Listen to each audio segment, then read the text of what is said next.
É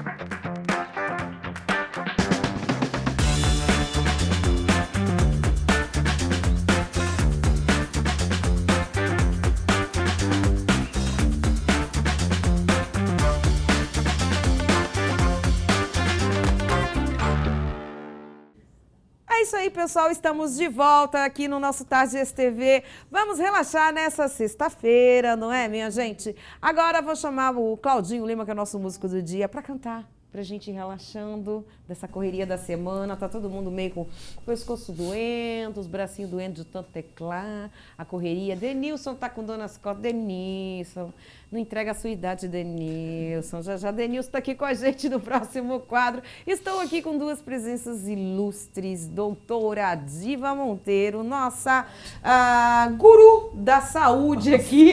Foi promovida. Doutora, estou brincando, mas ela é muito inteligente, dá muitas dicas pra gente sobre saúde, né, doutora? Obrigado. Pra gente viver mais e saber lidar com todos os bugs, né? Eu falo que são os bugs, que todo mundo tem uns tilts, ou seja, todo mundo tem alguma coisa na saúde para resolver, e na mente também. A gente tem que trabalhar as duas coisas juntas, e a gente faz isso aqui no Tarde com a nossa psicóloga, a doutora Imã, também às quartas-feiras, que dá várias dicas pra gente cuidar do corpo e da mente. E temos aqui, eu chamei ele de doutor, e ele é um doutor, pastor Mariano, que está aqui com a gente. Muito obrigado pela presença, uma honra. Eu que agradeço, para mim que é uma honra estar com vocês. Igualmente, uma honra.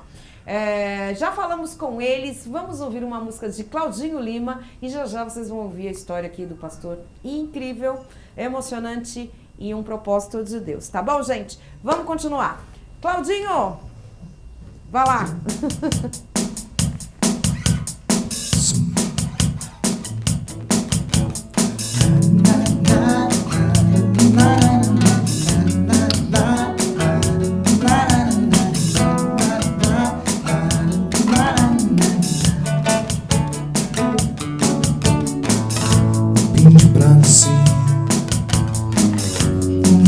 Pra perder, nem me sobrar de vítima das circunstâncias. Um gado na vida, curando a ferida. Às vezes eu me sinto uma mole colhida.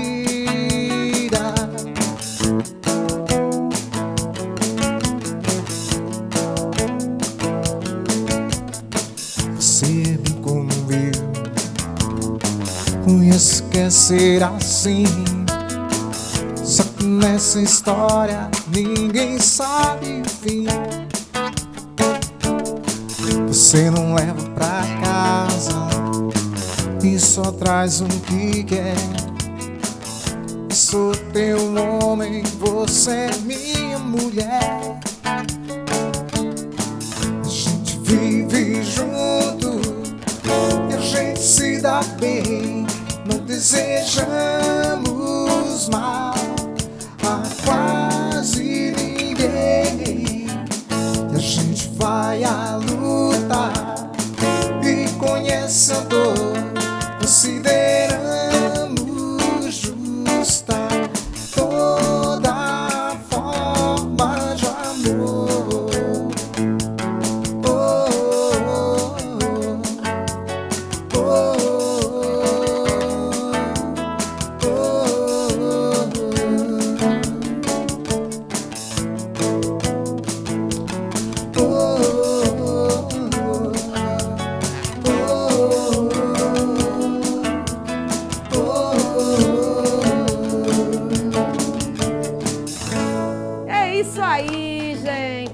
E bora amar, que eu sempre falo sobre o amor transforma a nossa vida, enxergar os problemas, mesmo os problemas com o lado do amor, facilita resolvê-los. Ah, mas como assim? Às vezes a gente está morrendo de ódio, mas a gente tem que transformar o ódio numa visão de equilíbrio. A pessoa fez isso não porque me odeia, mas é porque aconteceu algo assim, assim, assim, e ela entendeu assim, assim, errado. Eu falo, não é assim, assim, assado, é assim, assim, errado.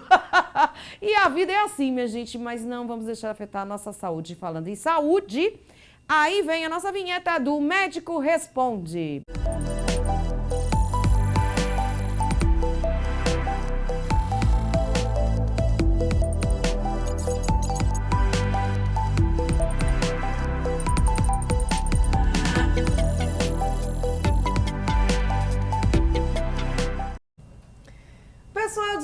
ela tava falando aí pra gente, outra coisa que eu costumo brincar também, hoje eu tô filósofa, né?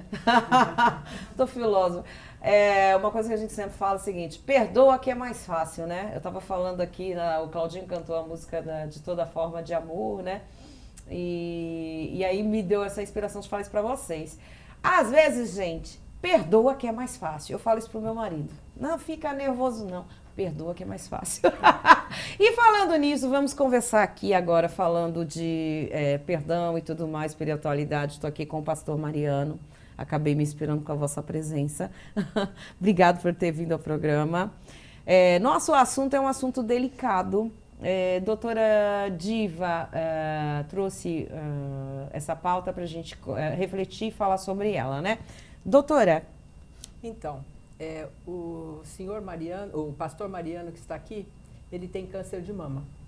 Ele vai ser operado em outubro e, olhando a literatura médica, a gente vê que o câncer de mama em homem é mais raro, é bem raro. Para cada 100 cânceres de mama, 1 é masculino. E nós trouxemos para ele contar a história como um alerta para todos os homens. Como não entra no rastreio o tumor de mama nos homens, então eles vão ter que se conhecer, Cris, eles vão ter que se palpar. E aparecendo alguma coisa atípica, tem que procurar um mastologista. Por isso que o pastor Mariano está aqui, para contar a história dele. Pastor Mariano, tudo bem? Tudo bem. Quando que você descobriu que você teve foi uma surpresa, foi algo, ou era algo que na tua família já tinha tido algum caso e você já se cuidava, se prevenia? Como que aconteceu isso contigo?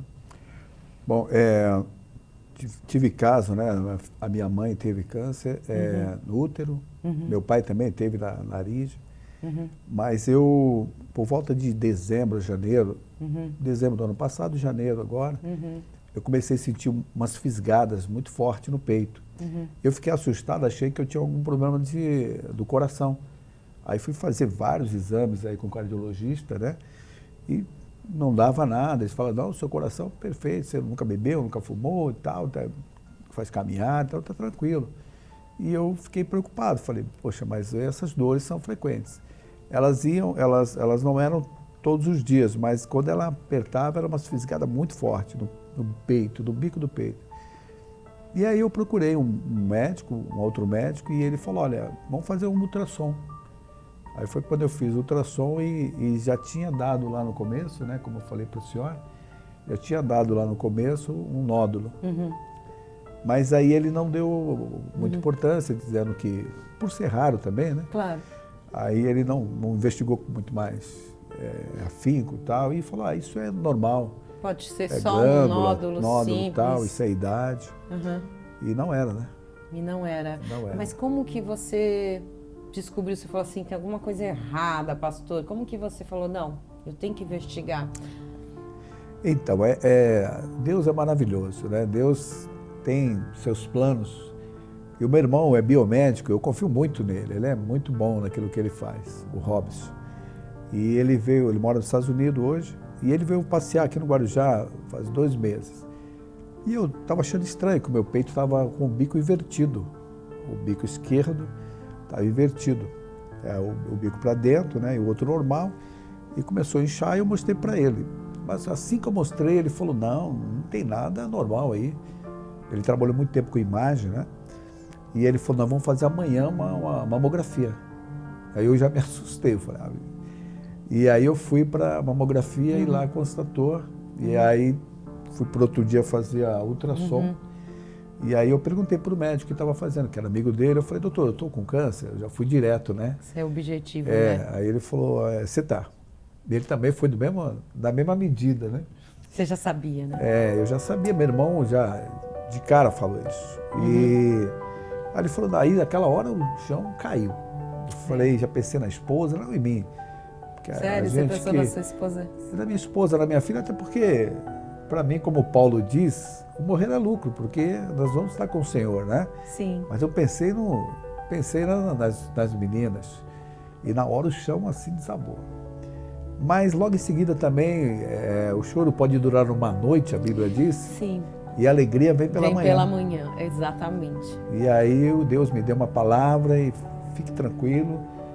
E aquilo que você falou que foi muito importante nessa música que você estava falando, E eu logo não tinha colocado nada no Facebook, nada. Eu fiquei ali Discreto. tentando entender o que estava acontecendo. E eu recebi tanto amor. E eu coloquei assim uma frase no Facebook, muito discreto: o amor cura. Então esse amor, a minha esposa, por exemplo, ela foi a primeira a ser uma gigante, ela se agigantou. Eu sempre fui aquele que eu protegia, né? Eu sempre fui aquele que guardava a minha esposa, mas naquele momento ela nem chorou. Ela ficou gigante para mim, eu me senti como abraçado, amado, e as pessoas. Eu nem sabia que eu era tão amado. Você descobre, então, né? isso me deu um... Eu nem lembro se eu tenho mais alguma coisa aqui. Eu sei que eu tenho muito amor e esse amor tem me levantado. Então, Gente, é emocionante essa força, né? Eu falei para o pastor antes da gente começar, e eu também já sofri como se diz, quando você está entre vida e morte, né? Já tive essa experiência de quase morte e eu acho que existe um propósito de Deus muito grande nisso, né? E eu acho que no seu caso é para multiplicar para muita gente teu testemunho. Com certeza. Já me disseram isso. Eu tenho certeza. Eu tinha uma agenda de pregação, de viagem, e eu pensei, eu vou cancelar. No começo, naquele primeiro impacto, vou cancelar a agenda. Aí minha esposa falou assim, não vai cancelar nada. Nós vamos cumprir as agendas. E nas agendas, lá Deus falou muito, muito. Lá em Santa Catarina, eu tive em Santa Catarina um congresso de pastores, e ali Deus falou muito forte comigo. Muito, muito forte. Falou, é aquilo que você falou, é para um propósito maior. Sim. Né? Não tem morte nisso. Não. Cris, eu queria só chamar a atenção da nossa audiência para a história dele. Começou com caroço, o bico do seio inverteu, ficou endurecido. Esses são sinais de câncer de mama. Tá. E também, às vezes, sai secreção pelo mamilo. Não sei se o senhor... Não, o meu Vamos não chegou mostrar aqui, a doutora está dando a mamografia. dica para os homens ficarem atentos, tá, gente? Começar alguma pontada no peito, como o pastor falou aqui, ou então O nódulo. o bico, né, que ficou invertido do mamilo. Explica, doutora, essas imagens, por favor. Repete para mim, por favor, Rodney, Vitor. Então, veja bem, ali na mama, do lado direito, vocês estão vendo um halo, né, vermelho que o radiologista já colocou. A gente tem lá uma imagem com microcalcificações, e os contornos delas não são nítidos, é tipo de uma infiltração cancerosa mesmo, está lá à direita, ali, ó, entendeu? Você vê que é sutil, né? Para quem está acostumado a ver, é fácil, mas tem pessoas que, né, que esse exame, se olhar, não vão saber, porque é sutil a imagem, tá? E o que é importante no caso dele, principalmente... Essa acho que dá para ver melhor. Essa dá para ver um pouco melhor, olha, ali do lado direito, né? Então, pessoal, o homem deve se palpar. Quando ele toma banho, normalmente, ele passa a mão pelo corpo, deve prestar atenção nisso. O bico invertido, a secreção, o endurecimento, e a maioria é indolor, viu, Cris? A maioria não dói do câncer. No caso do pastor, ele teve, Doeu. né? O pastor Doeu. Mariano sentiu. Eu tive no começo, né, doutor? No começo. Deu as fisgadas, aí depois também indolor. Mas foi só no começo. No começo ele tinha espaços, né? Então, uma semana, daqui a pouco outra semana, e dava mais umas fisgadas muito fortes. É mesmo? É porque geralmente não E aí depois né? ele... Aí depois depois você não sente mais nada. E é importante os homens saberem também que as duas doenças, uma doença muito frequente na mama é a ginecomastia, né? O homem tem um crescimento da mama, às vezes por medicamentos que toma, ou por doenças no fígado, que o estrógeno, que o homem também tem, ele é metabolizado no fígado. E quando a pessoa tem uma hepatite ou uma cirrose alcoólica por alguma coisa, esse estrógeno aumenta. E com isso você pode aumentar as mamas. Mas isso daí não tem nenhum problema. Se for muito grande, faz a cirurgia plástica corretiva, né? Mas ele pode ter ginecomastia. E é o estrógeno que ele tem no corpo que vai aumentando e dando o entumecimento das mamas, entendeu? Entendi. Deixa eu fazer uma pergunta, pastor. Quando você, que a tua esposa, né, se tornou vamos dizer, a fortaleza, né? Que você falou que você sempre foi o líder da casa, que sempre se preocupou com todo mundo, tanto é que você disse, eu não me preocupei com a minha vida, eu me preocupei quando eu tive o diagnóstico com a minha mulher e a minha filha. Sim. E aí que ela te falou, não, agora que você tem que continuar com a sua pregação, com os congressos, ir encontrar os demais pastores. O que veio no teu coração? Você teve um outro entendimento dessa questão de ser diagnosticado com câncer e qual seria seu desafio? Você teve vamos dizer, alguma coisa aconteceu no seu coração quando ela te disse, não, é pelo contrário, você tem que continuar, não pare tudo. Sim. Né? Porque você está bem, você está... Alguém até me disse, né? A doutora passou por mim um tempo desse, eu estava saindo do quartel, e aí a doutora passou, você não está com cara de doente. E realmente eu não... Não, você está ótimo. Hoje, conversando com um rapaz, falou, pastor, eu não liguei para o senhor, porque eu sei que você está aí passando por essa doença. Eu falei, opa, não. Eu não estou passando por doença, eu estou passando por um processo de cura. Então, eu não aceito essa doença.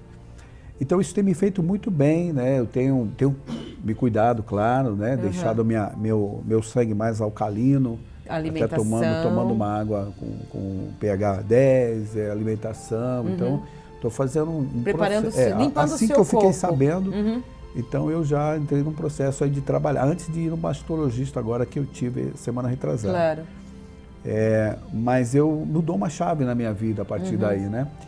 Eu tive Covid, passei por uns perrenguezinhos aí. Né? E agora, realmente, Deus foi muito forte comigo com relação a isso. É um novo patamar. Então, eu tinha duas opções, né? Ou eu caía em depressão, ou eu ficava focado nisso, ou eu pegava isso e acredito nesse Deus, na palavra dele, e sigo. E aí virou uma chave. Eu encontrei, muito amor. E o segredo é esse, né? Isso é maravilhoso. Quando você tem uns amigos por perto, eu tive a oportunidade de em Santa Catarina, né, conhecer um médico lá, e ele me passou uma orientação, né, uma medicação para trabalhar o meu sangue e tudo, mas eu não tinha nem as condições financeiras para ter. Claro. E aí quando eu cheguei, um pastor amigo meu e sentou comigo no carro assim, falou, cara, isso aí você não precisa se preocupar. Isso é muito especial para nós. Então isso aí deixa que a gente se preocupa. E as pessoas começaram a mobilizar, né, doutora? E aí o tratamento de R$20 mil já está praticamente a metade, um pouco mais pago, porque as pessoas começaram a se mobilizar e eu comecei a ver. E se me permite, claro. Eu lembrei de uma ilustração que eu fiz de que um jovem estava criança, né, só numa fazenda, né? E ele tinha uma mania de pequeno de jogar as sementes. Onde ele ia, ele jogava as sementes. E ele cresceu e foi estudar em outros lugares. E depois de muitos anos, com a família constituída, criança e tudo, ele voltou. E o carro, quando ele estava chegando na fazenda, assim, o carro quebrou no meio da estrada. E aí ele ficou para esperar o pai vir. E não tinha nada quando ele saiu, mas tinha um pé de mangueira naquele lugar, cheio de manga. E os filhos dele começaram a ficar ali, esqueceram até do carro, e brincando na mangueira, comendo, era a época de manga, dezembro. E aí depois, quando o pai veio para socorrer, eu falei assim, pai, não tinha essa mangueira aqui. Aí ele falou assim, você lembra quando você era pequeno, que você lançava as sementes? Então, eu aprendi uma grande lição, né? Então, você planta sementes hoje, porque lá na frente alguém, como esse pastor que eu o ganhei para Jesus, na época, quando ele era adolescente, cuidei, hoje ele estava sentado no meu carro e falando, fica tranquilo. E eu lembrei dessa história, né? Que você plantou lá atrás e ela cresce e as crianças desfrutam desse fruto. Então, plantar o amor Exatamente. Uma hora você vai colher. E essas pessoas têm me ajudado muito, assim. Não digo nem financeiramente, porque isso, mas o amor, todo dia eu recebo. Se eu colocar aqui o celular, você vai ver alguém falando. Eu vi Você suas viu? redes sociais, muito querido, muito amado. É muito bom a gente saber que a gente tem o apoio das pessoas em situações difíceis. Eu só aprendi isso porque eu achava que eu era muito autossuficiente, né? Eu não compartilhava meus problemas, eu mesmo resolvo, eu mesmo cuido da minha vida. Mas o dia que eu perdi meu pai, eu entendi o valor das pessoas estarem com você, falarem mensagens de amor, né? E contarem coisas que eu descobri, só no dia que ele morreu, eu descobri quanto ele era muito querido e muitas histórias que nem eu sabia. Muito interessante, né? E a questão da doença, pastor, Nossa, eu te falo por mim. Eu tive tantas tantas cirurgias, tantas coisas que eu passei. No fim da história, eu entendi que tudo que eu tinha que passar tinha um propósito. Sim. Né? Então não era buscar o amor, eu tinha um propósito de doar amor, porque a gente quer muito receber amor, né? É. Todo mundo quer ser amado, né? Mas às vezes a gente tem que entender que a gente tem que doar o amor, né? Essa foi a minha descoberta. E a sua, eu tenho certeza que é para dar o testemunho de que a fé cura. Amém. O poder do amor na cura, né? Amém. Eu tenho certeza. Eu também tenho. Tá bom. Quero que você venha depois da cirurgia. Que dia é a cirurgia? Pode agendar já. Já posso? Aê! Que dia você vai fazer a cirurgia? Dia 19 de outubro, tá marcado. Dia 19 de outubro? Já estou com todo o pré-operatório já Tá. pronto. Vou passar no cardiologista no meu aniversário, terça-feira. Agora dia... vou passar no cardiologista. Tá bom. E aí, dia 19, a gente já vai fazer a cirurgia. Uma cirurgia. Ele Uma vai cirurgia fazer local, uma retirada, né? É rápida, vai ser... eles fazem o corte, né? Vai e tirar quanto tudo. Tempo? Tira a mama. E tudo. Não dou de mamar mesmo. Né? Mas eu tenho a Tati Brito que eu vou te Diz que apresentar. tem uma tatuagem, né? Isso, a Tati faz um trabalho incrível. olha aí. Ela faz o desenho de novo, você vai ficar com o corte da cirurgia. Ela tanto vai fazer da cor da tua pele, tirar a cicatriz, como fazer o desenho da tatuagem igual o outro mamilo, vai ficar gêmeo. É sério. Seríssimo, Olha isso aí. já está agendado. Olha Tati aí. Brito, se você estiver assistindo, já anota na agenda, tá? Ela vem aqui às quintas-feiras, vou cruzar vocês dois depois. Bacana. Então, e aí, quanto tempo? Você vai 19 para o hospital, opera, fica quanto tempo? Então, vai tudo depender do resultado, né? Então, eu não tenho assim essa... Tá. Eu acredito que acho que fica 2 dias no hospital. Hoje em dia é muito rápido, né? é. Bem, a hora que você tiver uma semaninha depois, já vem aqui, tá bom? Com certeza. Aí você vê, ó, tá aqui, tô Não novo, tenho dúvida acabou, babado resolvido. Tá bem. Queria pedir mais uma coisa, pastor, deixa um recado, por favor, para o Brasil que está assistindo a gente. O que você sugere para a pessoa, quando ela recebe um diagnóstico desse, né? Que forma que ela deve encarar? Você teve o seu processo, o que você aconselha? Primeiro eu queria falar para os homens que a gente procrastina muito ir ao médico e às vezes também não acredita muito, né? Então a gente precisa ir ao médico, a gente precisa verificar as dores, né, esses sinais. E para você que foi diagnosticado, não é o fim. Hoje a medicina também está bastante avançada, né? E quanto antes que você descobrir, melhor. Mas acima de tudo, há um Deus todo-poderoso, um Deus que ele veio para isso, né? Ele veio para desfazer as obras do inimigo. Então ele veio para curar, ele veio para nos dar cada vez mais esperança. Então creia nesse Deus que te dá força. A Bíblia diz assim que Deus traz a paz que excede todo o entendimento. Ou seja, a gente nem entende que tipo de paz que a gente tem, né? Então entrega o teu coração ao Senhor, a sua vida para Ele, e você vai ver que você vai sair dessa de uma maneira tremenda e poderosa. Amém. Pastor, Amém. meu cumprimento. Não vai dar. Vai chorar. A Vai, Flavinho, generosidade, coragem, Flavinho. a generosidade para o senhor ter vindo aqui e expor dessa maneira uma doença que é complicada mesmo, né? Então eu só posso agradecer, porque o senhor está alertando uma audiência de coisas importantes que não são divulgadas, né? Não são divulgadas. E esse seu amor contagiou todos nós. Meu Deus, como contagiou. Sim, eu avisei que hoje Ave ia ter Maria. muitas emoções. E a mensagem mais importante, gente, é isso. A cura, ela vem do perdão, vem da fé e vem do entendimento do propósito de Deus para isso que você tem que passar e que vai ser multiplicador, tá? Amém. Amém? Amém. E vamos então agradecer. Obrigada, pastor Eu que Mariano. agradeço. Te espero, faça a cirurgia e volte, que a gente vai te aguardar aqui. Logo, logo, é rapidinho. Daqui a um mês ele tá aqui de volta, nem isso, né? Bem. Acho que nem isso. Nós estamos em setembro. Completamente livre. Daqui a um mês, tá bom? Volte, tá certo? Pessoal, vamos então para o nosso comercial, 1 minutinho. E eu volto já já com Denilson e mais histórias de garra aqui, que essa foi uma história de garra também, e Claudinho Lima para encerrar nosso último bloco, tá bom? 1 minutinho, eu já volto.